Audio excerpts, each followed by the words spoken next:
Eu sou Daniela Lopes, da página Sementes do Florescer, e essa página é destinada ao autoconhecimento. E aqui o tema principal é aprender a cuidar melhor de nós mesmos e assim nos relacionarmos melhor com o outro também. Estamos aqui hoje para falar sobre o encontro com a criança interior, onde eu e Letícia Vidigal abordaremos o tema quando o passado interfere no nosso presente, o que fazer? Através do filme Toscana. Então, vamos esperar um pouquinho que a Letícia já deve estar entrando. Boa noite a todos, boa noite, Dani, gratidão aí pela presença de vocês nesse nosso encontro. Eu sou Letícia Vidigal, eu sou facilitadora e professora de Ho'oponopono. Eu tenho uma página aqui no Instagram, que é o Ho'oponopono Anjos, onde eu compartilho, né, o meu conhecimento. Tenho um curso agora de Ho'oponopono e Leis do Universo, onde eu falo sobre as leis universais. E estou aí com a Dani nessa jornada nossa de conexão com a criança interior, através desses filmes, né, que nós estamos apresentando todas as semanas, às terças-feiras. Então, é um prazer estar aqui, muita gratidão por esse nosso encontro, né, por essa nossa oportunidade da gente estar falando sobre esse tema tão rico e tão importante. Então, no tema que o filme que nós vamos falar hoje, né? Eu já falei aqui um pouquinho antes de você entrar, é Toscana. Letícia vai contar pra gente um pouquinho da história do filme. E o que me chamou a atenção, que o tema que, né, que a gente decidiu aqui falar, é como quando o passado interfere no nosso presente, que isso é muito mais comum do que a gente imagina, né? E aqui a gente vai ver como a relação com os pais interfere, que a gente está falando sobre o tema da criança interior. Então, o que a gente pode fazer? Esse filme dá para a gente uma clareza muito grande desse passado interferindo no presente e o que o ator precisou fazer, né? Que aqui é uma das opções, o que o ator fez, uma das opções, para poder resolver no presente o impacto do passado. Então, esse será o nosso tema. E boa noite aí para todas as pessoas que estão entrando. Um prazer ter vocês aqui conosco. E eu vou pedir Letícia para contar um pouco, né, do filme para nós. E agora, gente, como sempre, deixa eu só ler o que a Adriana colocou aqui, ó. Existe alguma coisa que vocês podem me ensinar para eu repassar para uma pessoa que está com câncer de tireoide, por favor? Adriana, eu vou guardar esse seu comentário aqui para a gente responder no final, tá bom? E como de praxe, eu vou agora desativar os comentários para que a gente possa se conectar de uma forma mais limpa, mais fluida com a Letícia. E no final a gente abre para perguntas, né? Então, Adriana, pode ter certeza que essa pergunta está guardada aqui para a gente responder no final, tá bom? E quem quiser perguntar, quem quiser fazer um comentário do que a gente trazendo aqui dessa live vai reverberar aí com vocês, quiser participar conosco, será um prazer. Então, pode usar a pontinha de interrogação aqui nesse balãozinho que fica aqui embaixo no Instagram, ok? Então, vou só desativar aqui, Letícia. Ok. Agora a gente te vê de uma maneira mais fluida, mais limpa. Some mesmo, parece que... Não sei, quando some, né, os comentários, a gente aparece de outra forma na tela, diferente mesmo. Até a conexão fica diferente. Fica diferente, exatamente. Então, vamos lá. Eu vou contar a história do filme, eu não vou ficar comentando, é só realmente a história que eu vou trazer aqui para vocês. Depois a Dani comenta e depois eu comento. E em relação ao comentário, a mensagem da Adriana também, a Dani já falou que vai responder, mas também, se alguém tiver alguma questão que queira saber de como que o Ho'oponopono pode auxiliar, pode me mandar também mensagem direct pelo Ho'oponopono Anjos, que eu também respondo a partir do Ho'oponopono, né? Do conhecimento que a gente tem do Ho'oponopono. Então vamos lá, o filme Toscana é a história de um cozinheiro dinamarquês e a gente começa a história conhecendo um pouco do perfil dele dentro do restaurante que é dele. Ele trabalha, ele é chefe desse restaurante e ele é um cara bastante meticuloso. Ele quase que é daquelas pessoas que quase que a gente fala que tem toque, né? Lava a mão várias vezes, repetidamente. Tem um cuidado muito grande com as pessoas que trabalham com ele, assim, de usar a luva. E é interessante porque ele desenha os pratos primeiramente. Então ele faz um desenho, começa a história dele desenhando esses pratos, para depois ele materializar esses pratos meticulosamente no restaurante dele. Então é algo meticuloso, assim, de pinça, de pegar a pinça e de colocar as coisas nos lugares certos. E é um restaurante bem sucedido, tem 2 estrelas Michelin, e ele está agora buscando abrir mais um restaurante. Para isso, ele precisa de investidor. E no dia que ele vai receber a visita de um investidor para o restaurante dele, ele recebe também uma carta através da parceira dele, falando que na hora que ele abre a carta, ele fica sabendo que o pai dele morreu, que o pai dele faleceu. Então ele está morando na Dinamarca, tem esse restaurante, e recebe essa carta. A gente ainda não sabe onde que está esse pai, de onde que, né? E fala com ele que ele recebeu de herança um castelo na Toscana, nessa região da Itália, e a gente vê que aquilo gerou um impacto nele, mas não sabemos ainda, né, que nível de impacto. Quando esse investidor vai no restaurante para poder conversar com ele sobre negócios, ele tem uma resposta muito agressiva com esse investidor, porque esse investidor vai falando de dinheiro e vamos lá, e esse negócio, vamos crescer e tal. E ele fala assim, poxa, experimenta a comida, porque ele prepara o prato daquele jeito meticuloso dele lá, e o cara nem olha para a comida, nem quer saber da comida, está falando de dinheiro, de negócios, e ele fica muito nervoso, mas também a gente sente que provavelmente essa carta mexeu com ele. E ele tem uma parceira de trabalho que ela fala com ele assim, o que você vai fazer? Ele falou assim, eu vou para Toscana, vou resolver isso, vou vender o castelo. Né? Já que a gente está sem não, inicialmente ele fala assim, eu não quero essa herança, não quero esse dinheiro. E aí a parceira dele fala assim, olha, só que você acabou de dispensar o nosso investidor e a gente está precisando desse dinheiro. Esse estouro que você deu com o investidor, ele falou que está fora, que ele não quer mais fazer negócio com a gente. Vai lá, pega esse castelo, vende ele, pega esse dinheiro e traz para a gente aqui na Dinamarca para a gente poder investir no nosso segundo restaurante. Não quero nada.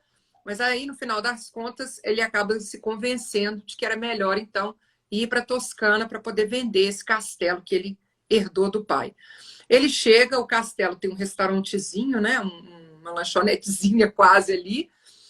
A atendente o atende muito mal, e ele achando tudo um absurdo, e vem um prato com a comida toda misturada, parecendo uma sopa, e ele acha aquilo ali horrível, porque ele é meticuloso, ele coloca as coisas de forma muito detalhada, mas ele já começa esse processo de buscar vender o castelo, até que ele descobre que a garçonete que o atendeu foi uma pessoa que ele conheceu na infância dele. Então, o que a gente descobre ao longo da história? Que aquele castelo, ele chegou a ficar naquele castelo uma época com o pai. O pai o ensinou a mexer com cozinha. A gente não sabe com qual profundidade, mas o pai, uma coisa que ele aprendeu com o pai, com certeza, foi a quebrar ovos com uma mão só. E ele fala assim, eu treinei durante 1 ano para quebrar o ovo do jeito certo. Agora eu nunca mais quebro o ovo do jeito errado, depois que eu aprendi. Então a gente não tem muita certeza de quanto tempo ele passou com o pai. E ele parecia que estava numa idade assim, até uns 10 anos com esse pai lá. E a gente não sabe se a primeira infância ele passou com a mãe na Dinamarca e passou um período com o pai. Isso a gente não tem muita clareza. Mas ele tem alguns flashes dele na cozinha com o pai. Uma hora que ele está chateado, ele cai na piscina, ele lembra dele nadando com o pai naquela piscina. Mas parece que nesse momento, com essa idade mais ou menos de 10 anos, ele foi embora e nunca mais voltou. Ele realmente partiu. E essa garçonete que está lá, ela se chama Sofia, e ela vai casar. E ela não conta para ele que ela vai ter uma festa de casamento, mas ela não conta para ele que a festa de casamento é dela, com o advogado que está olhando a questão da venda do castelo com ele. Mas ele fica muito impactado quando ele descobre que é ela, porque parece que eles tiveram uma relação muito próxima, né? Próxima na infância. Os dois estavam muito juntos. E ele fica impactado com aquela presença daquela pessoa e por descobrir que ela está prestes a casar, que é quase como se fosse um amor antigo, assim, sendo que estava voltando ali e se reconectando. Mas ele continua com a decisão da venda e fala com a Sofia que ele vai fazer, então, a festa de casamento dela. Vai fazer o buffet da festa dela. E chama o pessoal da Dinamarca e a parceira dele traz a equipe dele, do restaurante, para a festa. E ele vai para essa festa. Aí, em um determinado momento, ele acaba beijando a Sofia antes do casamento. Mas ela decide continuar com o casamento assim mesmo. Ele fala que vai dar essa festa, chama a equipe dele da Dinamarca, eles preparam esse jantar todo. E no dia, e na hora do casamento, ele já tinha bebido um pouco, ele resolve fazer um discurso. E no discurso dele, ele fala assim: olha, eu estou vendo vocês aqui nessa alegria, né? Dessa alegria dos italianos, um pouco que a gente imagina como que é a relação deles. E essa relação que parece que vocês tinham com meu pai, que parecia ser uma pessoa muito legal, né? Como vocês são legais. E a única coisa que eu tenho de lembrança dele é que ele foi um cretino comigo e com a minha mãe. Então, essa é a lembrança que eu tenho dele. Mas que bom que vocês tenham outra lembrança e que outras histórias sejam construídas. Enfim, faz um discurso onde ele desabafa um pouco essa dor, que a sensação que a gente tem é que se mistura. A dor dele perder a Sofia no casamento, mas também essa dor dessa perda do pai dele, dessa história que ele não teve mesmo com o pai. Em alguns momentos, assim, várias coisas vão acontecendo, coisas pequenas. Tem um momento que a Sofia mostra um álbum de receita do pai. Nesse álbum de receita tem recortes de jornal a respeito dele, a respeito do restaurante dele, das estrelas que ele ganhou e de todo o sucesso que ele estava fazendo na Dinamarca, que o pai guardava nesse caderno de receita. E ela fala: olha, você era uma grande inspiração para ele. Mas aquilo parece que ainda dói nele. E nesse momento, depois da festa, é a hora que ele cai na piscina, tem essa lembrança e acaba sendo resgatado, porque ele já estava praticamente afogando ali. Acorda no dia seguinte, todo mundo, a festa já acabou, já foi todo mundo embora, e ele fecha um negócio com uma pessoa lá, que ele já tinha começado a fazer negócio, e volta para a Dinamarca. E lá na Dinamarca, ele estava lá, mas com uma. E ele volta menos meticuloso do que ele era antes. Ele era muito meticuloso, tanto que às vezes os cozinheiros dele experimentavam uma coisa nova e ele assim: olha, isso aqui não é aula de culinária. Fica no que eu estou te pedindo para fazer, não fica inventando moda, não.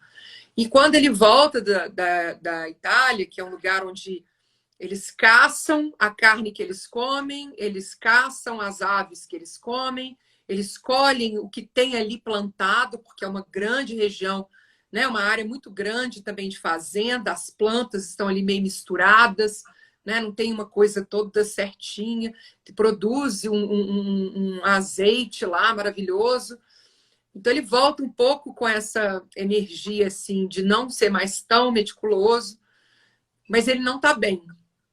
E aí, num determinado momento em que eles estão analisando o prédio para o segundo restaurante, porque afinal de contas ele conseguiu dinheiro para o segundo restaurante, a parceira dele vê pela cara dele que ele não está bem, e ela fala com ele assim: vai então, vai. E ele volta para a Itália, ele consegue comprar de volta o castelo, com o investidor que havia desistido da venda, da compra do negócio inicialmente, ele dá um dinheiro, uma parte do negócio, porque ele quer transformar o castelo num grande restaurante. Ele fala de um negócio de hotéis com restaurante. Então, ele volta para a Itália. Quando ele chega na Itália, ele encontra o advogado com quem a Sofia se casou. O advogado soca a cara dele e fala assim: como que você foi capaz de fazer isso comigo? Porque ele havia descoberto, né? A Sofia tinha contado para ele, tinha inclusive terminado o casamento, encerrou tudo com ele.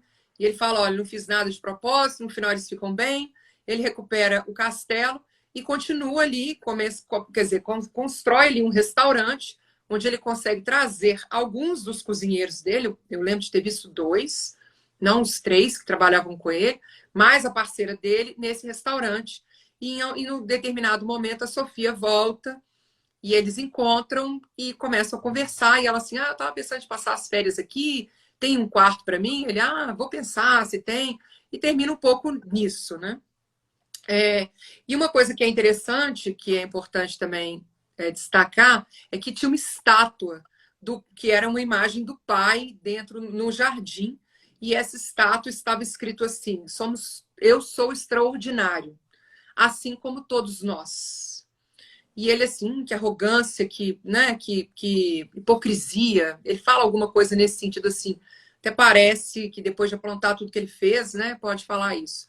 E nesse momento em que ele fica muito tonto, nesse casamento, ele acaba pegando um pedaço de ferro, parece, e numa raiva muito grande, lembrando do pai, lembrando do momento em que ele foi embora.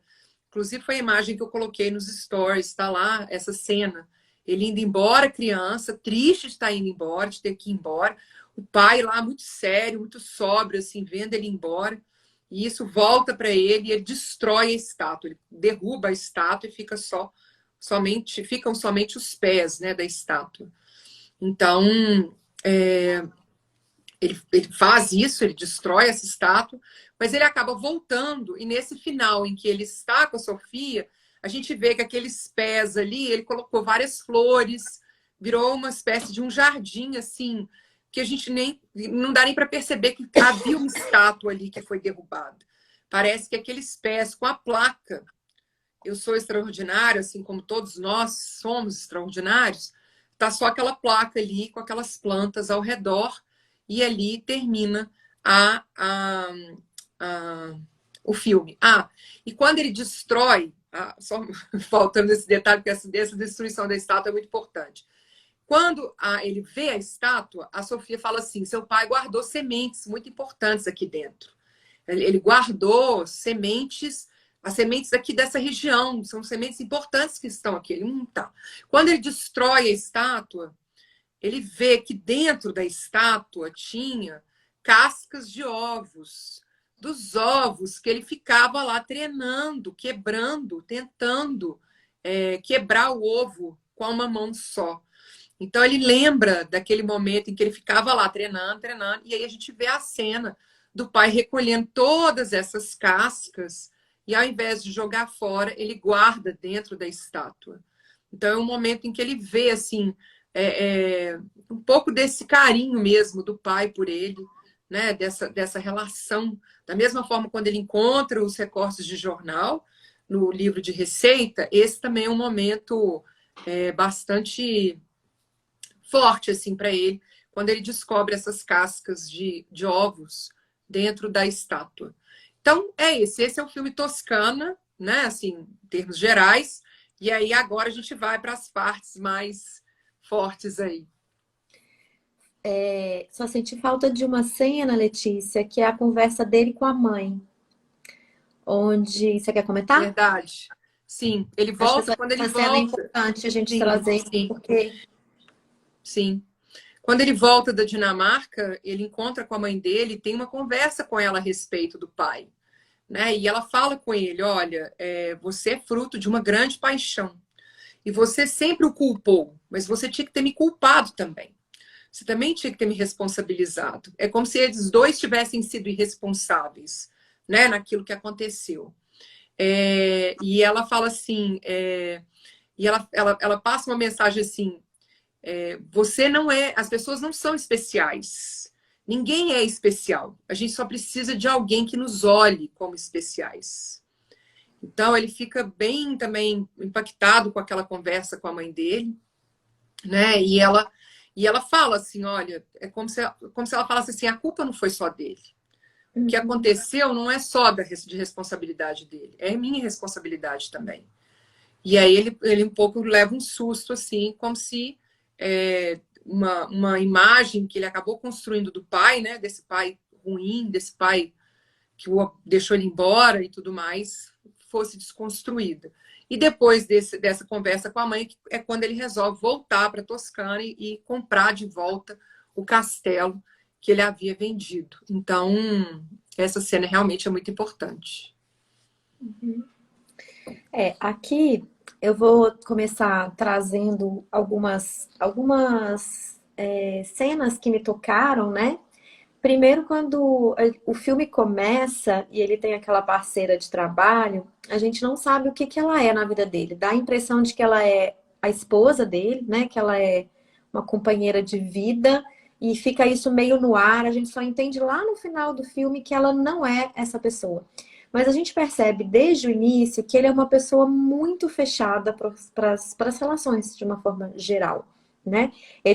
Quando ele tá na cozinha, ele tá usando colocando toda a energia dele nesse método todo que a Letícia trouxe, numa relação difícil com os funcionários dele, né? Ele não dá nenhuma abertura para a criação, nenhuma abertura para os funcionários que trabalham com ele ali, parece, há algum tempo, inovarem, trazerem ideias, compartilharem nada com ele. Ele é muito fechado.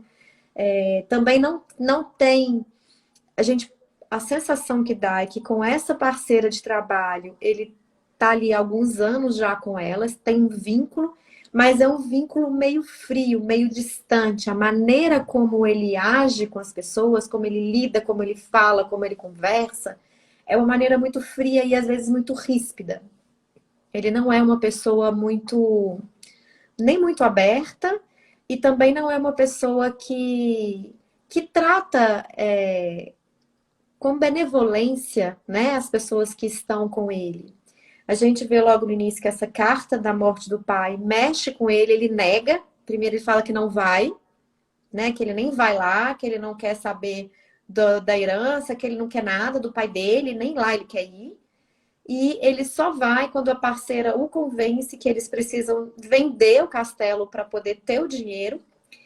Quando o investidor chega, ele fica muito decepcionado, porque ali ele coloca na culinária toda a energia dele, né? Todo o dom dele. Então, ele gostaria que a pessoa apreciasse. Quando ela vem só falando de dinheiro, é como se desmerecesse ele. A sensação que a gente tem é isso, é como se não valorizasse a essência dele, o dom dele, e ele perde muito a paciência, né? Até fiz uns stories hoje comentando assim, quantas vezes as nossas atitudes são reativas e intempestivas e a gente ultrapassa, extrapola, né, na maneira de agir, a gente não diz o que a gente gostaria, ou quando a gente diz de uma maneira distorcida, muito rígida, muito agressiva, e depois aparece uma cena que ele tá um pouco arrependido, né, de ter tratado o cara assim. Várias cenas aparecem ali também na hora que ele fala esqueci o nome da moça, que é amiga dele de infância, que também foi uma paixão de infância. Crush. Sofia. Sofia. Quando ele conhece a Sofia, os dois são muito ríspidos um com o outro, ele é muito ríspido com ela, e ele é muito ríspido com ela na hora que ele chega na cozinha dela, né? Porque a cozinha tá um caos realmente, a cozinha dele é impecável. Quando ele chega na Toscana, a cozinha é um lixo, é uma bagunça. Então ele é muito ríspido com ela, ele é muito agressivo. E aí depois ele passa um tempo arrumando ali a cozinha, limpando e ajeitando tudo, colocando tudo no lugar. E depois que ele faz isso, ele consegue ter a consciência de que ele extrapolou, de que ele a tratou com agressividade mesmo. Ele vai tendo algumas consciências e se mostra um pouco arrependido, aí ele tenta aproximar dela. Então, como na nossa vida, que eu já deixo uma reflexão, como na nossa vida, às vezes, por algo interno que tem, algum incômodo que a gente tem, que a gente não olha, que a gente não dá espaço, a gente se sente agressivo, a gente fica irritado com o outro, sendo que o outro não tem culpa, né? Não é a responsabilidade, o outro não tem culpa, mas a gente trata o outro, xinga o outro, agride o outro, como se o outro fosse o culpado daquilo que nós estamos sentindo dentro e que a gente muitas vezes nem se dá conta do que é. Porque ali ele acha que a morte do pai não fez a menor diferença na vida dele, que ele já não estava convivendo com o pai mesmo, desde pequeno. Então, ele não sente que ele se abala, ele não toma consciência que ele se abala. Mas ele fica muito abalado com a morte do pai dele. E essa rispidez, essa rigidez da forma como ele age, tem muito a ver com esse lugar de não enxergar, não tomar consciência do sentimento que ele está tendo ali, de não dar espaço, de não querer ver, de não querer enxergar. E isso a gente faz muito no nosso dia a dia, né? Quando a gente não olha para aquilo, para as nossas necessidades, para o que a gente sente, a gente fica com uma certa irritabilidade, trata o outro de qualquer maneira. Então, esse é um ponto que eu gostaria de ressaltar. E ali, no decorrer do filme, a gente começa a compreender como o passado interfere na maneira desse ator, né, ser. Eu esqueci o nome dele. Você lembra, Letícia, do protagonista? Não tenho a menor ideia. Nenhuma lembrança. Eu não me lembro Chama de também. Lars. Nome dinamarquês é Lars. Que eu não Lars. lembro. Pois é. Então, depois, no decorrer do filme, nós vamos entendendo como era importante essa relação com o pai e como ele, quando vai embora com a mãe, ali no filme não fica claro, mas ele se ressente tanto porque depois vão passando cenas do filme onde ele se diverte com o pai, né? Onde ele cozinha com o pai, os dois brincam ali, às vezes com uma farinha, com uma coisa, é divertido para ele.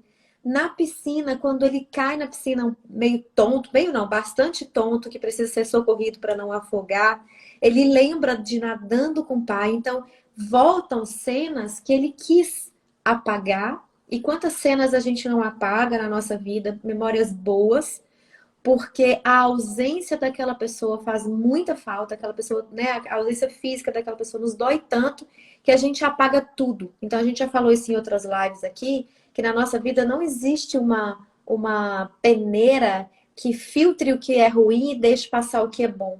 Quando a gente escolhe bloquear alguém na nossa vida, a gente também bloqueia as boas lembranças. A gente também bloqueia aquilo que faz parte de nós, a alegria. Então, quando ele começa a ter contato com essas cenas, quando ele pega o livro de receita, que ele vê, né, que a Olivia mostra para ele, todos os recortes de jornal, da evolução dele como chefe, né, das estrelas que ele foi ganhando, do sucesso que ele foi fazendo, que o pai guardava tudo, e que o pai guardava as cascas de ovo, dos ovos, né, que eles treinavam. Ele começa a sentir um pouco do amor de volta do pai, porque chama a atenção também que as pessoas todas do casamento ali têm uma boa memória do pai dele, né? As pessoas da Toscana, da região, trazem na memória um homem muito bom, um homem que ajudava as pessoas, um homem que era benevolente, que era envolvido com a comunidade. E quando ele escuta isso pela primeira vez, isso dói mais ainda nele, porque a sensação dele ele era bom para os outros e foi ruim para mim. Ele gostava dos outros, tratava os outros bem, conviveu com os outros, foi próximo dos outros e foi distante de mim. Então, quando a gente fala de criança ferida, a gente precisa de criança interior, que também tem a nossa criança ferida, a gente precisa ter claro na nossa vida adulta que nem sempre o que a criança sente, a maneira como a criança sentiu, para ela é genuíno e é genuíno de verdade, a ausência, a falta verdadeira, mas nem sempre os fatos, os acontecimentos são de acordo com a maneira que a criança interpreta. Então, quando ele conversa com a mãe sobre a separação dos dois, e a mãe conta que ele é fruto de um grande amor, de uma grande paixão, de uma grande história de amor, e que ali foi responsabilidade dos dois o casamento não dar certo, e como ele ficou com a mãe e sentiu a ausência do pai, o abandono do pai, porque eles nunca mais se viram. No filme não fala se o pai tentou entrar em contato com ele, se a mãe não deixou, não deixa claro, mas o fato é que eles não se falaram mais depois disso. Então, às vezes é muito mais fácil sentir raiva daquela pessoa, porque aí a gente corta ela da nossa vida, do que sentir a dor da saudade. E de uma maneira inconsciente, a gente projeta uma culpa no outro. Então, a criança interior ferida, muitas e muitas vezes, tem uma dor verdadeira por uma interpretação, por uma falta, por uma necessidade real que ela teve, mas que o fato em si não foi como uma criança interpretou. A culpa da separação não foi 100% do pai. Quando um casamento acaba, existe, não é nem culpa, é responsabilidade bilateral. As duas pessoas que compõem o casal, elas contribuíram para o fim da relação. Cada uma à sua maneira, mas contribuíram para o fim da relação. Então, existe uma responsabilidade compartilhada e não uma culpa de uma única pessoa. Mas na cabeça dele de criança, o pai era culpado porque abandonou. Na verdade, é a mãe que vai embora levando ele, né? A mãe que vai embora. Dá a entender no filme que a mãe quis se separar ou quis ir embora. Não aparece os conflitos na relação, não aparece nada disso para nós. Mas fica claro que ele sentiu o abandono muito grande do pai. E deixa muito claro no filme como essa falta do pai fez com que ele fechasse o coração. E como ele tivesse uma grande dificuldade de se relacionar, não só amorosamente, mas com as pessoas do cotidiano, com as pessoas que trabalhavam com ele, com as pessoas que conviviam com ele. Como quando a gente fecha o nosso coração para não sentir dor, a gente também fecha o coração para não sentir amor.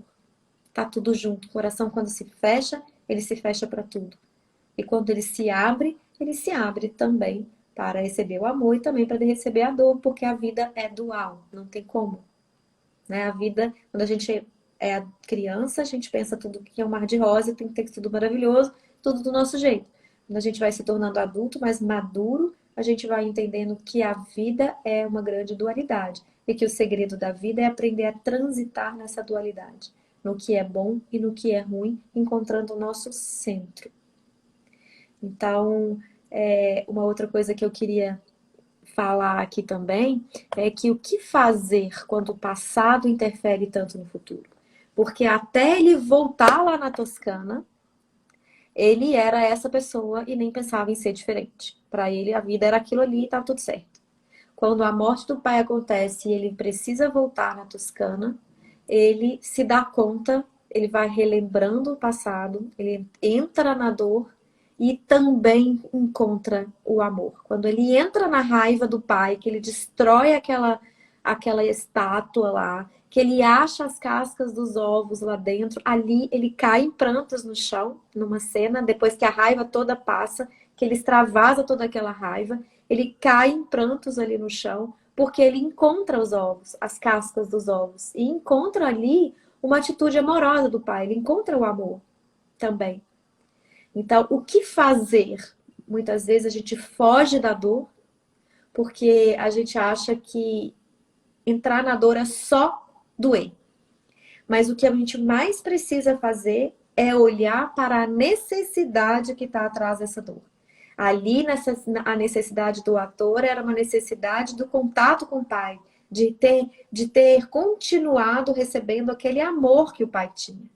Então, quando ele volta lá no passado dele, ele volta no ponto de dor dele, ele encontra um amor mesmo com o pai morto.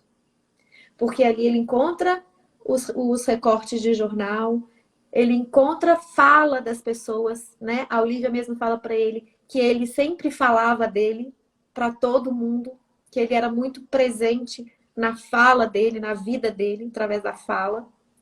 E ele começa a ter comprovações. E ali, em vez de querer vender o castelo, ele quer pegar, ele abraça a herança dele e transforma essa herança em algo positivo. Então, fica muito isso, que a gente foge da dor, quando o que a gente mais precisa é voltar lá naquele ponto e descobrir o que é que a gente precisa, porque agora, como adultos, somos nós responsáveis por nos dar aquilo que nos faltou um dia.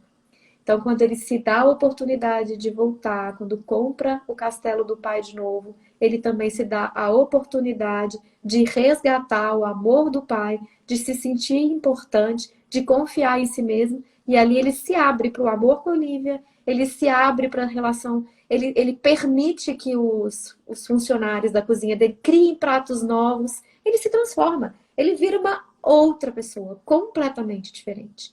Então, gente, a gente precisa quebrar um pouco essa crença nossa que aonde está a nossa ferida é só dor. Onde está a nossa ferida é a nossa, entre aspas, como se fosse assim, e usar uma palavra muito forte aqui, que eu acho que eu vou até trocar, me passou aqui, mas eu vou usar outra.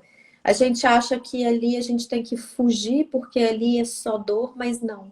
Ali também está a nossa restauração. Ali está também a nossa potencialidade. E é isso que depois, né, que para quem não assistiu o filme, assista com esse olhar que a gente está trazendo aqui, que a Letícia também vai comentar agora. Assista com esse olhar do que pode se fazer, como a gente transforma a dor em amor, né? Como a gente transforma uma grande dificuldade da nossa vida em uma grande potencialidade, como a gente pode encontrar o amor e a felicidade em lugares que a gente evitou por tanto tempo. Então, isso que me chama a atenção no filme, Letícia. Se você quiser comentar algo que eu não comentei ou que te chamou a atenção também. Então, é muito bom, né, isso que você apresentou. O que me chamou bastante atenção no filme, primeiro, é esse jeito muito meticuloso de ser, né? Que para mim me passa essa impressão de que, como eu não tive controle antes, eu não pude evitar o que me aconteceu e eu carrego essa dor comigo, então tudo que está sob o meu controle vai estar muito sob o meu controle.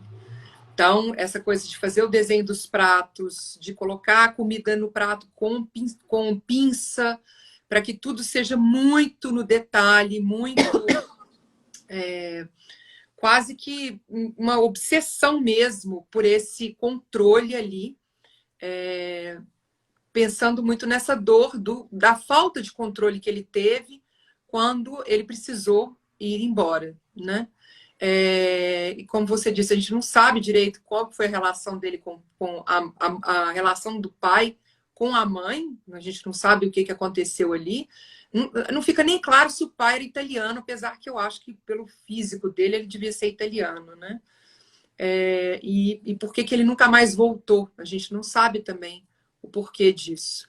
Mas como que uma situação que acontece na infância como você falou, vai determinando a forma de você conduzir a sua vida até que você consiga olhar para essa dor, ressignificá-la do jeito que ele fez, da forma como ele fez, que foi voltar lá e se reconectar com o pai de uma outra forma, porque uma vez que ele se torna adulto, ele também poderia ter feito a escolha de voltar e se reconectar com o pai, e ele não faz essa escolha.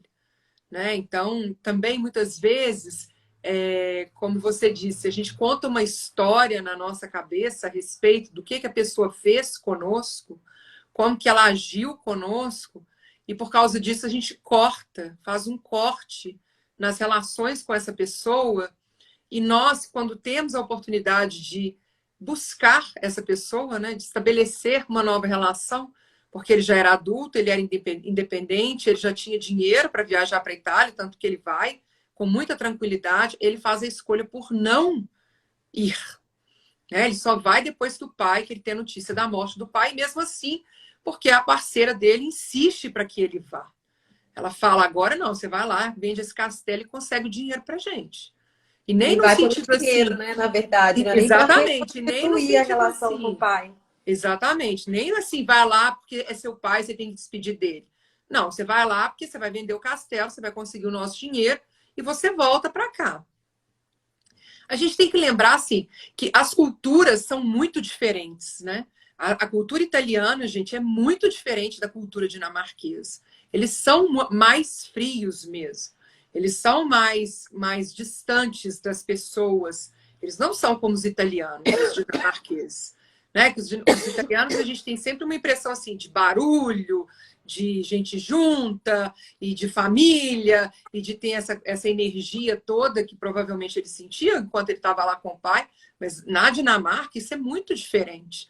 As pessoas são mais frias, são mais distantes, elas não se importam tanto umas com as outras, a relação ela é mais fria mesmo. Então, isso com certeza também foi algo que ele aprendeu uma vez que ele cresceu e já era um homem mais velho ali, quando acontece a situação da perda do pai, né?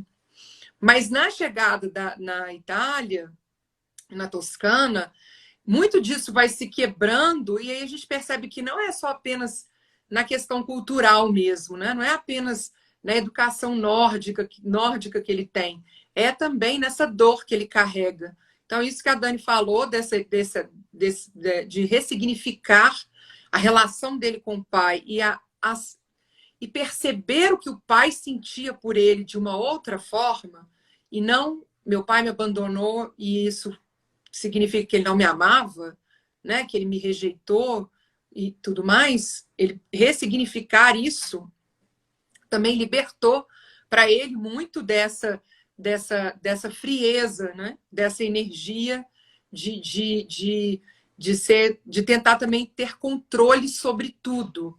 No final, é tão diferente que se antes ele colocava pinça para colocar a comida, ele está fazendo um churrasco e ele pega uma cerveja, bebe um gole, joga aquela cerveja em cima da carne ali. Então, vira realmente uma outra pessoa no momento em que ele se liberta dessa história que ele havia contado a respeito dessa partida dele da Itália com a mãe e desse abandono, né? Dessa rejeição que ele provavelmente acreditava que havia acontecido em relação ao pai. Então, é muito interessante, e é muito interessante assim, a cultura europeia mesmo. Eu não sei como, imagino que os italianos também são assim. Eles falam tudo mesmo, né? Não tem essa história de vamos esconder, é uma coisa de falar diretamente, de se abrir e de perguntar, olha, por que você fez isso? E aí as pessoas ficam um pouco apertadas na relação dele com a Sofia. Ele fala assim, por que você não me falou que você estava casando? E ela já não sabe o que responder. Mas por que você fez isso e não fez aquilo? Então, ele vai direto ao ponto nessa busca para poder estabelecer as relações, mas ao mesmo tempo é um pouco assustador, né? Você tem que falar das suas emoções de uma forma tão direta com a pessoa. Mas ao mesmo tempo é o que ele está buscando ali, né? Muitas vezes parece que é uma agressividade, mas é um desejo assim. Vamos resolver, vamos sair desse lugar tão difícil e tão doído que está aqui. Mas eu penso também que a conversa com a mãe dele foi um ponto muito importante, né? A mãe dele ter falado que não era somente o pai o responsável, e também isso de falar assim, ninguém é especial. A gente fica achando que, no sentido assim, você fica achando que você era um filho especial, e não é bem assim. Você tem que buscar as pessoas que te olhem dessa forma, como alguém especial. E aí ele lembra, imagino assim, que vem toda essa energia assim, dos recortes que o pai fazia do jornal, dele guardar essas coisas dele. Então o pai o via como uma pessoa especial. O pai tinha a gente percebe pelo que a Sofia conta e pelos registros que o pai o via como uma pessoa especial. Então isso também quebra um pouco dessa resistência dele. Mas é um filme muito lindo e a região maravilhosa, né, gente? Toscana linda. Então, acho que foram esses os aspectos assim que eu observei mais. É interessante, né, quando a mãe fala que ninguém é especial, né, que você precisa buscar alguém para te olhar como uma pessoa especial, e que o pai fala exatamente o oposto. Ele tem os dois lados da mesma moeda, né? Que ele fala assim, eu sou extraordinário. Então, o ninguém é especial para ser extraordinário, mas todos são extraordinários. Não sou eu, né? Eu sou, mas você também é e todo mundo é. Então, aí mostra também a dualidade da vida, né? No fundo, é tudo a mesma coisa. Ninguém é especial ou todo mundo é especial, é a mesma coisa, né? Dá no mesmo. Uma coisa que você fala sobre controle é muito interessante, porque além do prato, né, da metodologia toda ali, na elaboração do prato, e não só na elaboração, né, na confecção também do prato, né, mas mais ainda na elaboração do prato, ele fica muito claro, ele é muito metódico em tudo, com a cozinha, com tudo, né? Mostra, igual você falou, esse controle. E aí também mostra o controle quando ele não deixa as pessoas se aproximarem dele, né? Ele não deixa. E isso é uma coisa que é muito inconsciente, que é uma ferida que ele tinha, né? Porque ele tinha uma relação muito próxima com o pai, essa relação se rompe.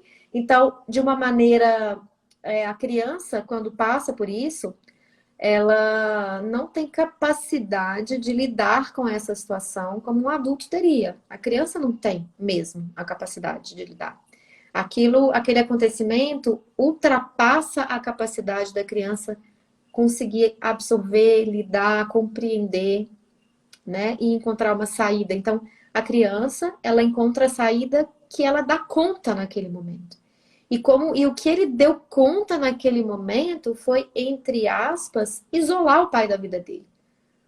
E como ele isolou o pai da vida dele, porque ele teve muito grande a dor da separação, ele também não se permite envolver com outras pessoas de maneira inconsciente, porque isso não é consciente. Só se torna consciente depois que a gente faz um trabalho, que nós estamos falando, né, sobre essa visão do autoconhecimento. Então, ele não permite que as pessoas se aproximem dele. Ele não tem vínculo emocional com as pessoas. Ele tem vínculos trabalhistas, vamos colocar ali. Ele tem vínculos de sociedade, mas até mesmo com a sócia dele, né, que depois a gente entende que é a parceira de negócios dele, ele não fala sobre a vida dele, ele não se abre, ele é frio, ele tem um vínculo ali de trabalho, ponto. Ele é uma pessoa sozinha. O único vínculo que ele tem, mais profundo, é com a mãe. Né? Ela também aparece muito pouco no filme, mas quando aparece, a gente vê que tem um vínculo, que tem uma história ali, e que ele tomou as dores da mãe por alguma razão, que o filme não mostra, e coloca o culpado, a culpa, como se fosse do pai. Então a gente também não sabe se a mãe falou algo que incentivou isso, a gente não consegue ver através do filme. Mas também a gente não sabe se essa mãe fala com ele, né, que o que ela disse como adulto, me parece que ela nunca tinha dito isso, porque ele fica muito surpreso quando ela fala que ele foi fruto de uma grande paixão, de uma grande história de amor, e que ela também, ele sempre culpou o pai, mas que também deveria dividir a culpa com ela. Então ele me parece muito surpreso, dá a impressão de que a mãe nunca falou com ele nesses termos, né? Nunca trouxe essa clareza para ele. Então, aqui, gente, fica muito, muito, né, da forma como eu entendo o filme, como a Letícia trouxe, que ela também entende, como o filme se passa, como é importante a gente cuidar melhor da gente, das nossas dores, das nossas feridas, dos nossos traumas, para que a gente possa se relacionar primeiro melhor com a gente mesmo. Porque ele não era uma pessoa boa para ele também, porque ele era muito rígido, muito, muito, sabe, enquadrado, não existia espaço, nem liberdade ali, ele não se dava liberdade, nem para ele, nem para os outros. Então, como é importante a gente ter esse cuidado conosco e como desse cuidado amoroso conosco, a gente consegue estabelecer vínculos melhores e relações melhores com as pessoas. Ele só consegue estabelecer um vínculo relacional com a Olivia nessa profundidade, né? Que ele sabe que ele quer estar com ela, depois que ele resolve, que ele olha para as suas feridas, para as suas dores, que ele resolve a questão com o pai. Então, é muito importante quando a gente se perceber na vida, nos ciclos que a gente repete, e a gente buscar ajuda se a gente sente que a gente lida com uma certa distância nas relações, que a gente não se permite que o outro aproxime. Ou ao contrário, se a gente é muito dependente, porque pode ser também o outro polo da mesma moeda, com muita dependência do outro, quando a gente não consegue encontrar o nosso próprio valor, por exemplo. Então, Convido vocês a refletirem aí sobre a vida de vocês, sobre como vocês têm se tratado e como é importante esse olhar amoroso conosco e com os nossos pais, porque nós somos também os nossos pais.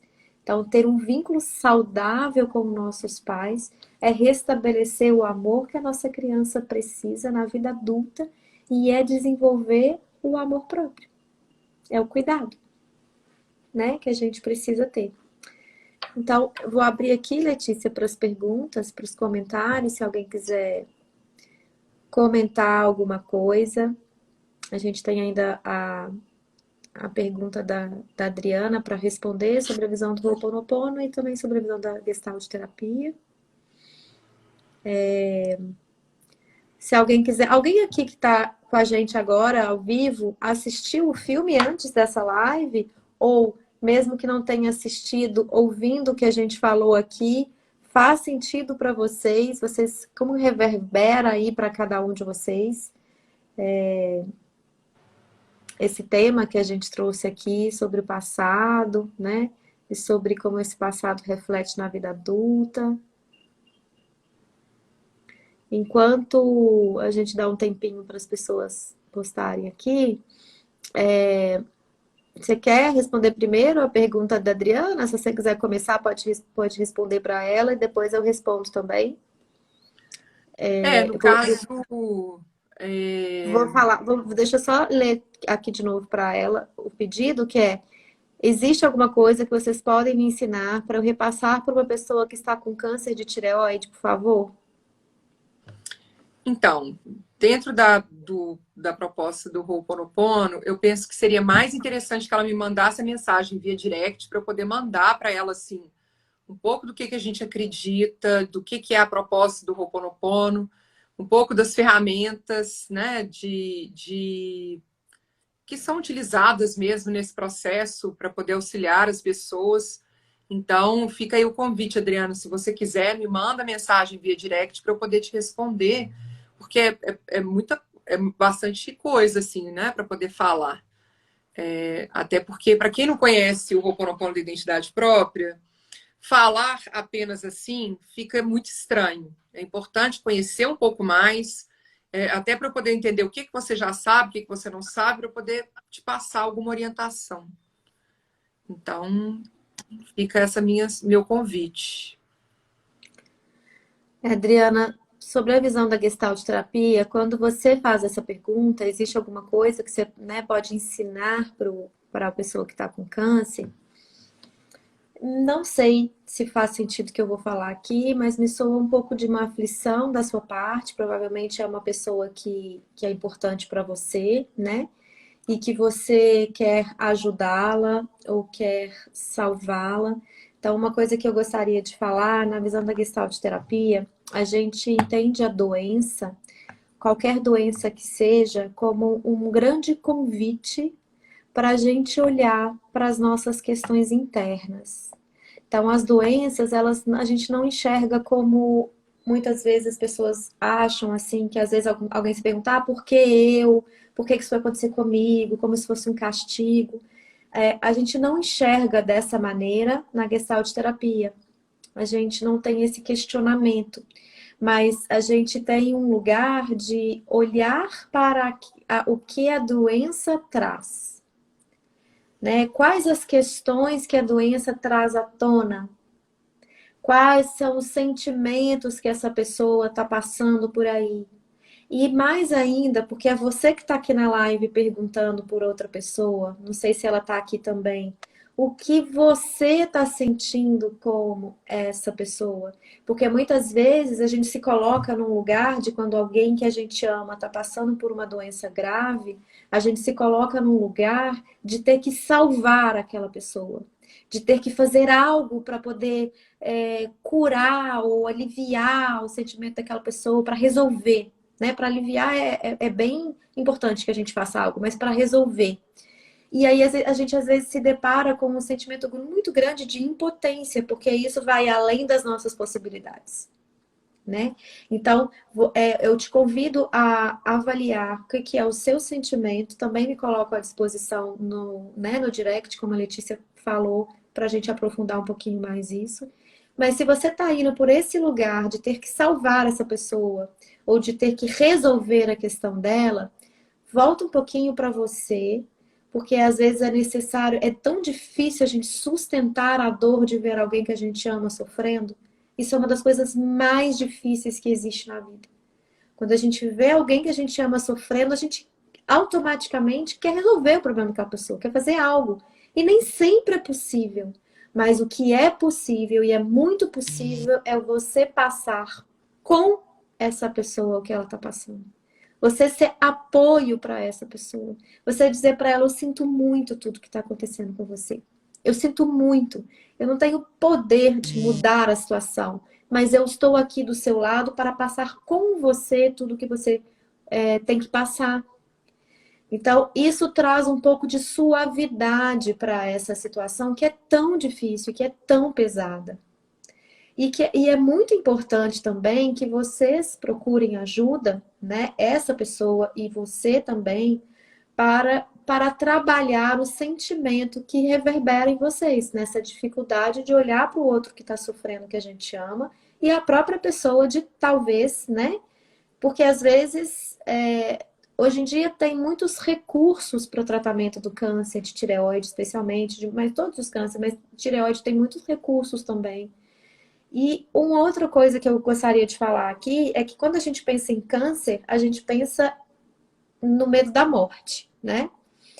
Toca o nosso coração de falar assim, nossa, é possível. A gente começa a ter consciência de que é possível morrer.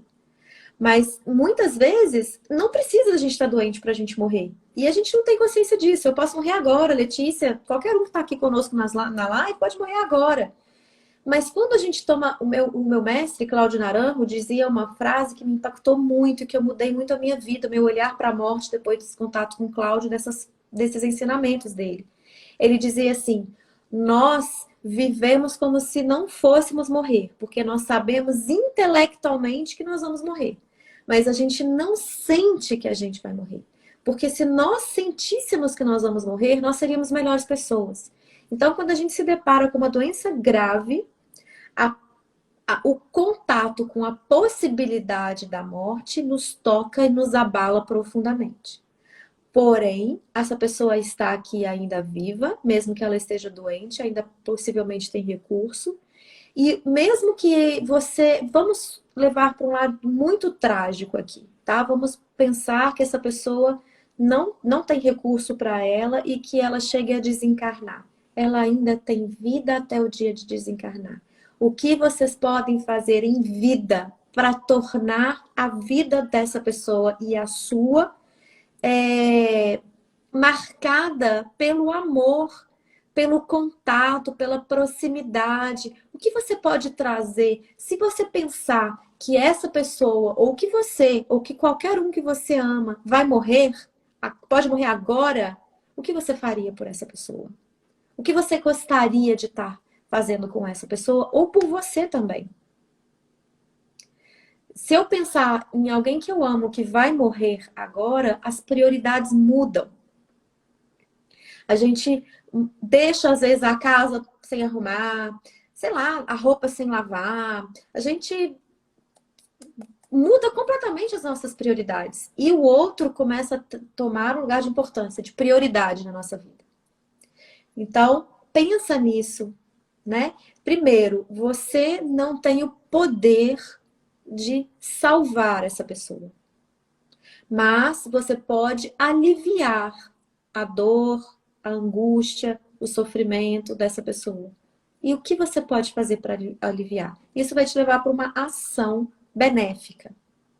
Porque aí você sai também da angústia e transforma nisso numa ação benéfica.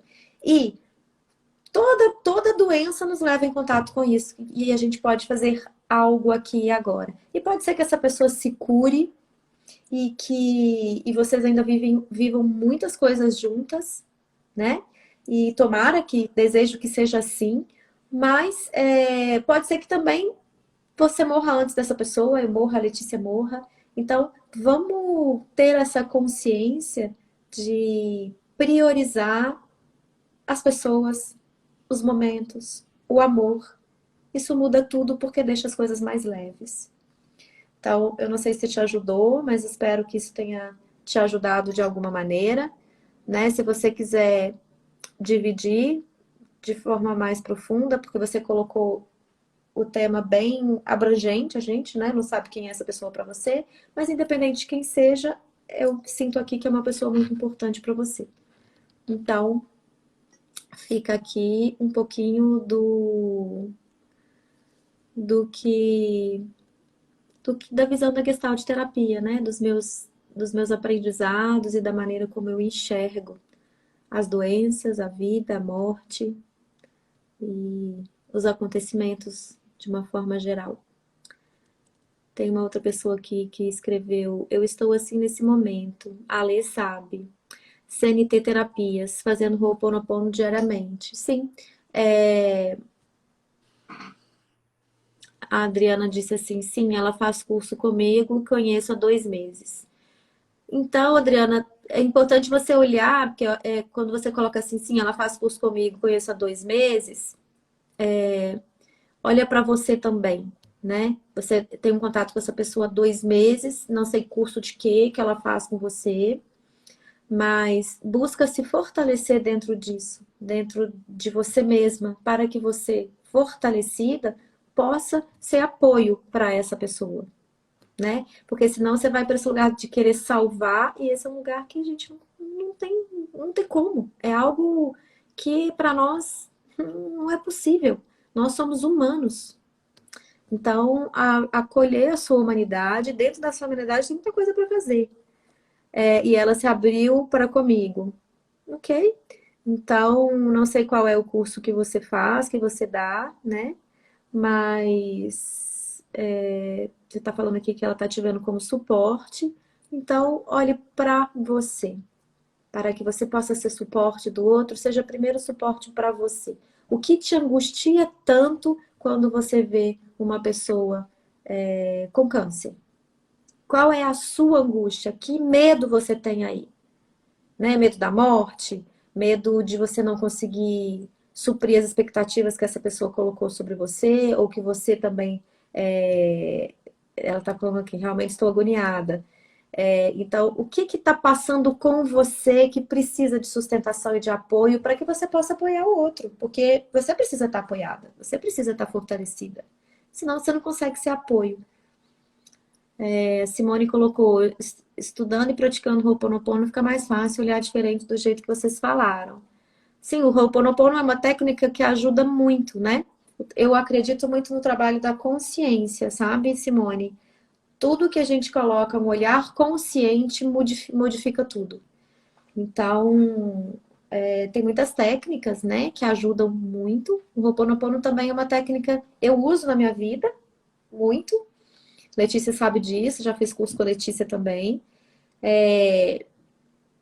Que traz uma maior leveza para nós, pelo menos para mim, né? Com o Ho'oponopono, quando eu faço o Ho'oponopono, quando eu respiro, quando eu paro, eu conecto comigo. É uma ferramenta que me ajuda a conectar comigo. Então, o segredo é: todas as respostas estão dentro.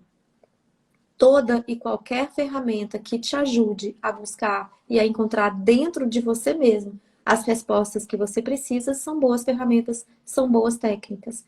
Mas não busque fora de você algo que você só pode encontrar dentro de você. Então, para a Adriana que pediu o nosso apoio aí, busque dentro de você o que deixa você agoniada. Qual é o tema? É a morte? É a doença? É o quê? Querer salvar o outro? Busque isso. O que você tá dentro de você tá abalado, para que você possa se apoiar, se precisar, busque ajuda para que você possa ajudá-la. Quer comentar alguma outra coisa, Letícia? Não, eu penso que é isso mesmo, e nessa busca, né, para poder se fortalecer, para poder ajudar o outro, como a Dani disse, existem várias ferramentas que você pode buscar para poder conseguir realmente ajudar essa pessoa, né? Até para poder avaliar qual tipo de ajuda que ela realmente precisa, qual tipo de ajuda que você realmente pode dar. Então, por isso que eu até pedi para que você me mandasse mensagem para poder entender melhor todo o contexto, né? E se for o caso, o Ho'oponopono ser uma ferramenta de apoio. Mas agradeço as mensagens também, né? A CN Terapias e a Cibele. Cibele está vivenciando uma situação, né, que a gente está acompanhando aí. Simone também, com o Ho'oponopono. Então, é uma ferramenta também que tem me ajudado bastante, que tem me auxiliado de todos os processos. E fica aí o convite também, se quiser saber mais, me mandando a mensagem. Mas penso isso que você falou é muito importante, né? Muito. É isso, eu espero que tenha ajudado aí, Adriana, né? E aqui, ó, a Adriana colocou a doença e querer ajudar. Tem compartilhado para ela cura através do Ho'oponopono. Sim, querer ajudar, eu acho que é algo que é muito importante para nós, né, gente? A gente está aqui como na vida, como eu acredito muito que na unidade, né? Cada um de nós é uma parte do todo. Então, o que acontece com o outro também tem a ver comigo. E então, assim, ajudar é sempre algo muito potente, muito prazeroso. Mas para que a gente possa ajudar, existe uma lei sistêmica que fala que a gente precisa ter para ajudar. Então, tenha dentro de você recursos para que você possa ajudar o outro. Então, é isso que é necessário trabalhar dentro de você, né? Ensine para ela o Ho'oponopono, Letícia tem meditações, convide para participar das nossas lives, porque aqui ela também vai poder enxergar as coisas, a vida, a doença de uma outra maneira, né? E entender que a doença é uma porta, é um convite para que a gente possa aprofundar. Porque tem recurso, né? E ela precisa também, não só os recursos externos da medicina, a alopatia e tudo mais, tem, né, outros recursos aí que a gente pode usar, o Ho'oponopono é um, Gestalt terapia é outro, mas buscar os recursos, o que dentro dela precisa ser visto e cuidado, que ela não está vendo e o corpo manifesta uma doença para que a pessoa possa olhar né? E aí não tem como mais fugir, porque aparece uma doença, você precisa olhar. Mas tem coisas acontecendo aí antes da doença aparecer. E a sua necessidade de ajudar, Adriana, perceba se você não é uma pessoa muito disponível para o outro, o tempo todo querendo fazer muito pelo outro, esquecendo de cuidar de si, esquecendo de olhar você também. Então, tem que ter um equilíbrio, a gente tem que estar com o nosso potinho cheio, para que aquilo possa transbordar para o outro. Senão a gente vai num lugar de se sentir importante para o outro, né? De salvar o outro para se sentir importante inconscientemente, e assim a gente se sente amado. Então, toma cuidado, no sentido não é de tomar cuidado para você não ajudá-la, porque o sentido é ajudá-la, mas para essa sua ansiedade em ajudá-la. Olha para essa ansiedade em ajudá-la e se ajude também, para que você possa doar para ela de um lugar de plenitude, de um lugar cheio, e não de fazer por ela para que você faça a diferença na vida dela e aí você se torne uma pessoa especial para ela e aí ela tem um reconhecimento muito grande em relação a você. Então, cuida disso, tá? Tem uma outra coisa aqui. A Edma colocou: quero ser a salvadora, mas quando vejo que tudo está dentro de mim, limpeza já. Muitas vezes a gente quer ocupar o lugar do salvador, porque assim a gente se torna importante na vida do outro. E aí, se tornando importante na vida do outro, a gente se sente amado. Mas, e aí talvez, né, também tem a questão da ajuda em si, mas tem uma questão muito do ego também, né, da gente se sentir importante. Então, ajudar é válido, gente, muito válido, é essencial. Nós estamos aqui para nos ajudarmos mutuamente. Mas preencher o nosso potinho, cuidar de nós para que essa doação seja livre e sem expectativa. Isso é o mais importante. Da gente fazer pelo outro sem esperar absolutamente nada em troca, nem agradecimento. Isso é quando a gente está cheio, pleno. A gente faz pelo simples fato de fazer pelo outro, nos trazer uma plenitude interior, uma alegria. Quando a gente entra nesse lugar de ajudar, sem expectativa, sem também querer salvar o outro, porque você não tem esse poder, as coisas ficam mais leves. Então, a CNT Terapias colocou ajudar sem criar expectativa. Porque a expectativa é do ego. Quando a gente ajuda, esperando salvar, ou esperando que se tornar importante para o outro, muitas vezes é uma atitude que o ego também está ali meio emaranhado, tá? Então, ajudar, porque a gente tem dentro de nós, a gente pode ajudar, porque está pleno aqui dentro, e eu ajudo o outro e não espero absolutamente nem ser a pessoa que cura o outro, tá? Porque a gente não tem esse poder, e também sem esperar ser importante para o outro, sem esperar ocupar um lugar de muita importância na vida do outro. Então, fica aqui um convite de reflexão para vocês, tá bom? Letícia, você quer sugerir algum filme para a semana que vem? Você sabe que eu até pensei e agora esqueci. Não, essa semana não. Deixa eu pensar mais uma vez, deixa eu pesquisar mais um pouquinho e aí eu faço a próxima sugestão.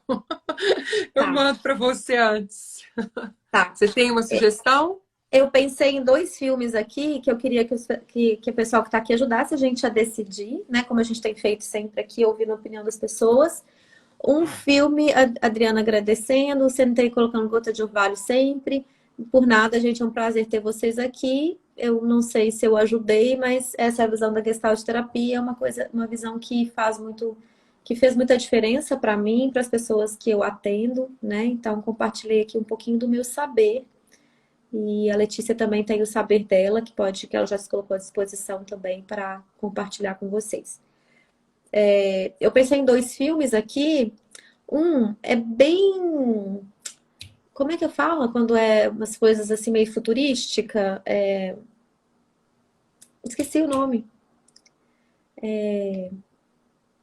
Ai, gente, É ficção esqueci. científica? Ficção científica, Ah, exatamente. É um pouco de ficção científica misturado com drama, que tá na Netflix, que se chama Projeto Adam, que é uma pessoa que volta na máquina do tempo e encontra com a criança de 12 anos. E uhum. ali acontecem coisas e tem algumas falas da criança para o protagonista. Os dois são protagonistas, né? Mas para o adulto que são sensacionais, assim, são nossa, frases que a gente deveria ter no espelho pra gente.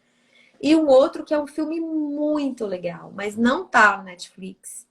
E o único lugar que eu encontrei foi na HBO Max, que é O Juiz, que é uma relação muito difícil com o pai, o juiz. O pai é o juiz e o filho é um grande advogado. Você já viu esse filme? Já assisti os dois. Eles são Esse bem filme é diferentes mesmo. bem diferente, uma coisa bem Um é nada a ver. leve, Um é alegre, drama. divertido, e o outro é um drama, Um é bem um drama, né? Mas é bem uma coisa muito legal da gente olhar. Um é para a gente olhar quando a nossa criança ferida toma a frente na vida do adulto, como o adulto reage. As culpabilizações, né? Um pouco parecido com o que a gente trouxe hoje, mas de uma maneira mais intensa. O outro é uma ficção científica mesmo, uma coisa assim mais leve, tudo. E quase uma comédia, né? Uma é comédia uma coisa leve. assim que o juiz é algo, é um fato que acontece na vida cotidiana de muitas pessoas. É um drama mesmo, é uma coisa forte que acontece na vida de muitas pessoas. E o outro é uma coisa que, até o momento, a gente não consegue viajar no tempo. Então, é uma coisa muito futurística, muito, né, uma ficção científica mesmo. E também é um filme muito interessante para a gente abordar. Então, gostaria que vocês opinassem aqui, Letícia também, que você opinasse também. A Adriana colocou sim, ajudou muito. Que bom, Adriana. Esse filme que vocês estavam comentando, deixa escrito o nome, por favor. A Letícia colocou aí, Toscana. Um filme lindo, gente. Gostoso de ver, leve, né?